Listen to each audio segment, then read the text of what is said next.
Hello everyone, my name is Christel, founder of RaiseWisely. I'm super excited to bring about this news that we are going to have our first International eMental Health Symposium on the 20th to 21st October.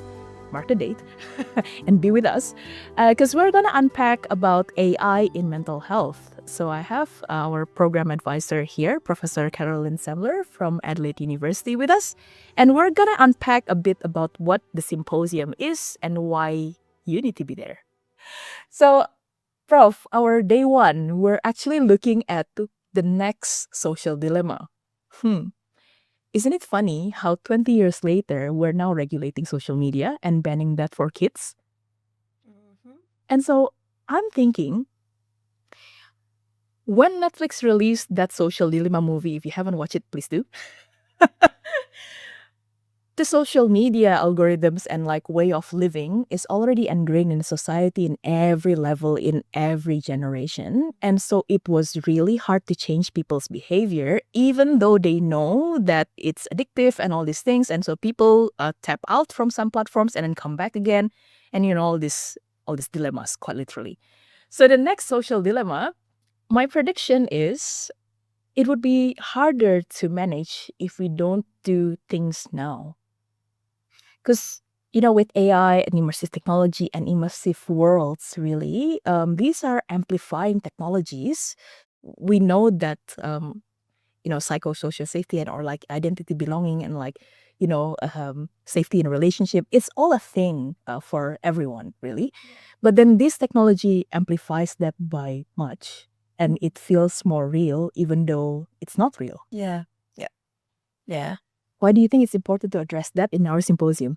Oh, well, I mean, prevention is better than cure, right? Yeah. So it's such an important idea to get ahead of the technology, especially when we actually already know a lot about how mental issues and mental challenges around well-being and everything else actually can develop. So we have a lot of knowledge often, that's sitting, unfortunately, in universities that hasn't been translated out into active prevention of harm.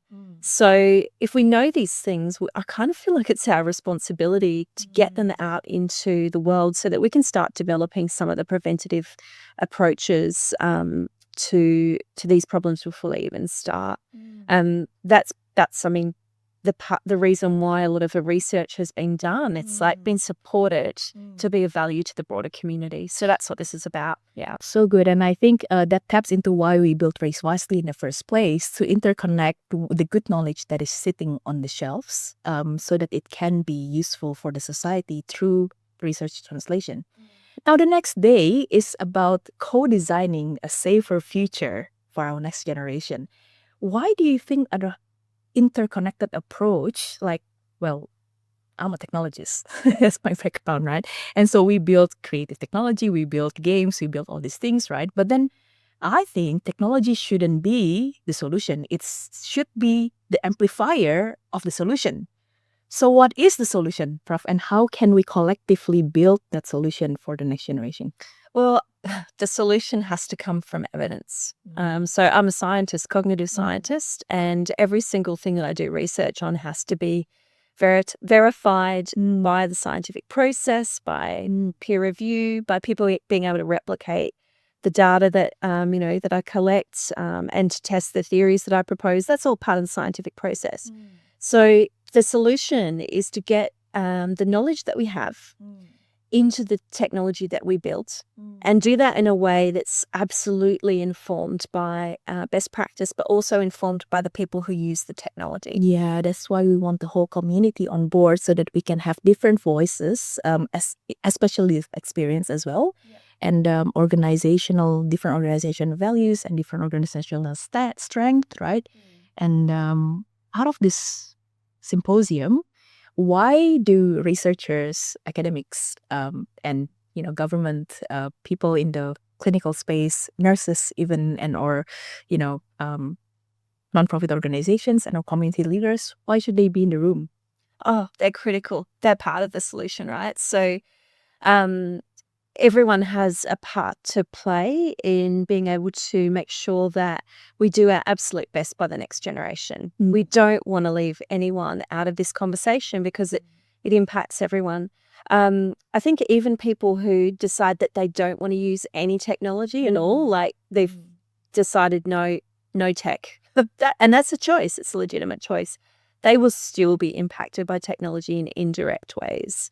So they still have, they should still be given the opportunity to actually shape the conversation around, how we actually translate safe and responsible development. And I have good news for you. If you think academic conference is boring, this is not one. Then we know what droning on about mathematical models or... So the symposium is actually very action-oriented. Although obviously evidence is the foundation, but then how do we then turn evidence into impact is what this is all about. And so we want you in the room to shape conversations with the idea to hopefully have like a actionable white paper at the end. Yeah. Yes. I thought we're going to do something with. And South Australia is the best place to do it, just quietly. So come and visit us if you're from interstate or overseas. Yeah, that's amazing. So looking forward to that. Looking forward to having you in the room. Please subscribe or just register, really, and see you there.